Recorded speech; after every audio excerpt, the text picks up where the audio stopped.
Okay guys, nandito kami sa labas at tinahatid ko si Sky papunta sa school. Papasok na siya. So 7:30 ang umpisa ng klase niya. Ang awas niya ay alas 12 pa. Mamaya bibili ako ng pagkain. Magluluto ako ng pansit canton. Guys, nandito na ako sa bahay at namili na ako sa Metro Manila ng sangkap para sa pansit canton. Magluluto tayo ng pansit canton ngayon.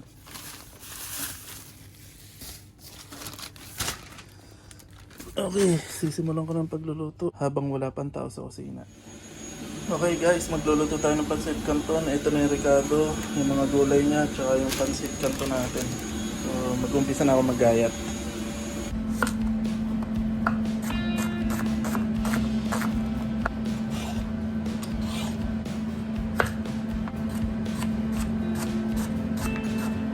Okay, ito na yung mga ingredients. Nagayat ko na yung manok. Nagayat ko na ang sibuyas bawang, gulay, tapos ito yung mushroom. Sunod na natin yung carrots.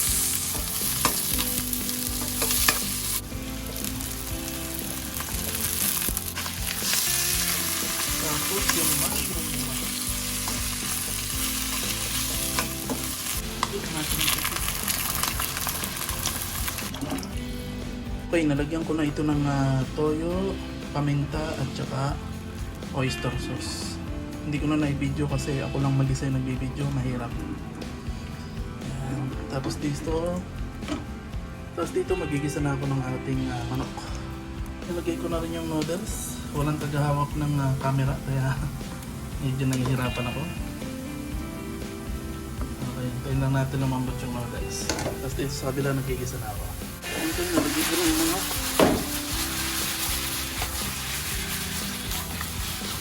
Okay, nilagyan ko na ng oyster sauce at saka salt and pepper.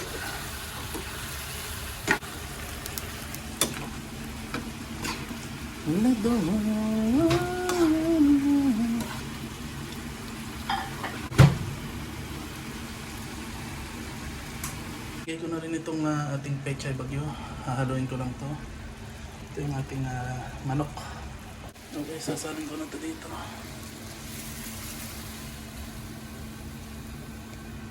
Alright. Halo.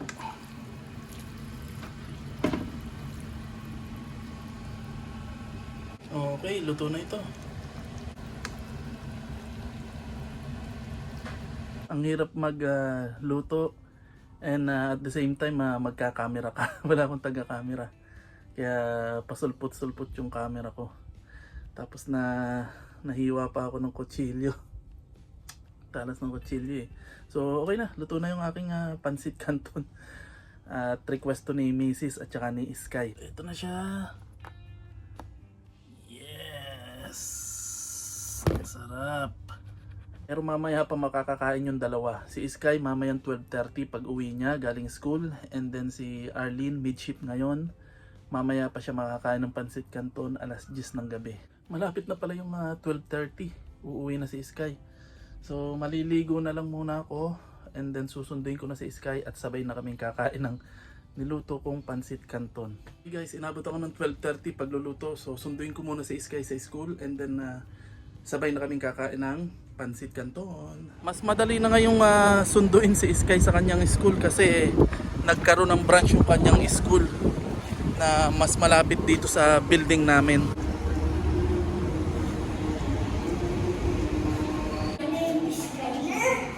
Hi Sky! Guys, ito na si Sky. Hi Sky! Kamusta school? Sa afternoon class sila? Okay. Papa, ayaw ko, matulog ng ha? After. Bakit? Paano ka lalaki? Okay guys, nakarating na kami ni Sky dito sa bahay. Nasundo ko na siya sa school. Hi Sky! Hello! Kamusta school? Okay, sabi mo kasi kanta ng gagamitin mo dito, pero yung pala. Mas masarap yan sa doon. Mas masarap yung pancit canton na yan. Okay guys, kakain muna kami na Sky ng pancit canton kasi gutom na ako at gutom na rin siya. So, kain muna kami. Thank you po, Papa Jesus. Sana gumaling ako. Sana may trabaho po ako. Papa, tulog na ako. Kain muna kami. Okay guys, tapos na kaming kumain ni Sky ng aking nilutong pancit canton at nagustuhan niya maliban lang sa gulay. Pero sabi ko sa kanya kumain siya ng gulay para mas malusog siya kasi masustansya yung gulay. Okay, nga pala, balik na kami dito sa UAE. Katatapos lang namin sa exit. At muli, maraming salamat sa tumulong sa amin. Talagang binibigyan kami ng instrumento ng Panginoon para magpatuloy. Kumbaga, alam ko wala nang pag-asa. Pero biglang iyan, may taong tutulong sa amin. Hindi naman po ako humingi sa kanila. Kusa po silang lumapit sa akin para tumulong. So maraming salamat po sa lahat ng mga taong tumutulong. Lalong-lalo na po nung last exit namin kay Madam Rim at saka kay Kabayan na ayaw magpa-mention. Maraming salamat po sa inyo, Kabayan. So may bagong pag-asa po at positive naman po nung pagbalik namin dito sa UAE kasi naging sunod-sunod naman yung mga tumatawag, mga opportunity. Nagsabay-sabay naman po. Hindi ko tuloy alam ang uunahin sa kanila. Una, yung sa kaklase ko ng college, nag-hiring sa kanila. So minessage ko siya personally. Sabi ko ipasok niya ako sa kanyang trabaho, sa kanyang company. At positive naman yung response niya. Sabi niya gagawin niyang lahat ang kanyang makakaya para maipasok ako. At ang sabi niya sa akin, nag-i-screening pa sila ng mga applicants and hopefully isa ako sa magkaroon ng tsansa na makapasok. Pangalawa, yung isang subscriber sa YouTube na nagpaabot din ng tulong and then tumawag po sa akin at for interview ako sa Lunes. Hopefully sa Lunes maging maganda yung resulta ng interview. And then pangatlo, may interview ako kahapon at naging maganda naman po yung resulta ng interview, unang interview at marami kami, puro Pilipino. Positive naman po yung response pero waiting pa rin po sa susunod na interview at kung magdidire-diretso na. So waiting pa po ako sa lahat. Kung magkasabay-sabay po to na okay, so mamimili na lang po ako kung alin sa kanila, kung aling company yung papabor sa akin, yung magbibisa, yung maluwag sa schedule at sa day off, yung mas magkakaroon po ako ng time para sa pamilya ko. Hindi na po ako mamimili kung malaki ang sahod o hindi. Ako naman po maedad na, mas pipiliin ko na yung mas makakasama ko yung pamilya ko at mas masaya at maganda yung environment, yung working environment at saka life-work balance. So yun na lang po siguro ang pipiliin ko. Yan, inuubo pa rin si Sky.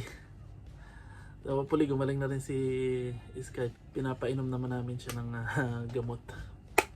So yun lang ang update. Hopefully maging good news na susunod kong video. So salamat po sa inyo, sa lahat ng sumuporta at sa mga nang babash at saka sa mga bashers ko. Maraming salamat pa rin po sa inyo. Pag may trabaho na po ako, hopefully wag na kayong mambash. At pagpalain kayo ng Diyos. Salamat sa pangbabash nyo. So sama-sama tayo sa magandang resulta. Okay, Sky? Okay. Like and subscribe. Bye. Okay, baka mamaya bumaba kami ni Sky para maglaro siya. So mamaya na lang po ulit. Bye. Bye. Like and subscribe.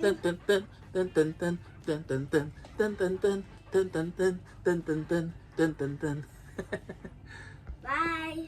Sige.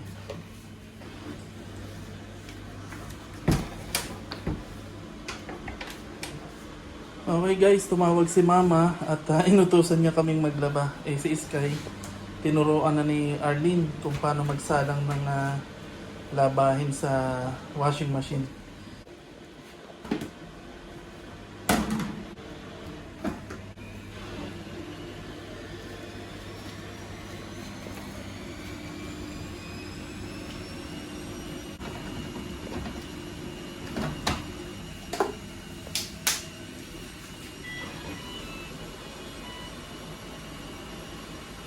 Okay guys, nasa labas kami ni Sky. Sinabihan kami ni Arlene na pinapakuha na ng kanilang teacher o school yung kanilang yearbook last year. So kukuhanin namin ngayon yung yearbook ni Sky sa school niya.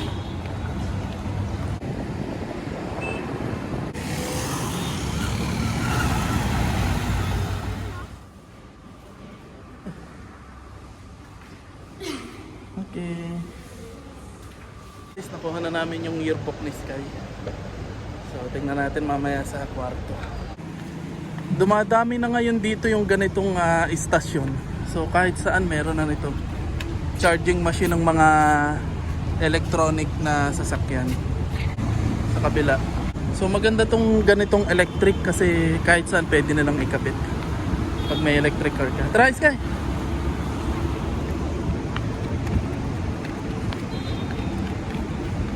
High-tech na dito, high-tech. Sobrang dami ng electric car kaya dumadami na rin yung mga istasyon ng charging station. So kahit saan pwede na lang ikabit yung mga charging machine. Kahit hindi sa gasoline station.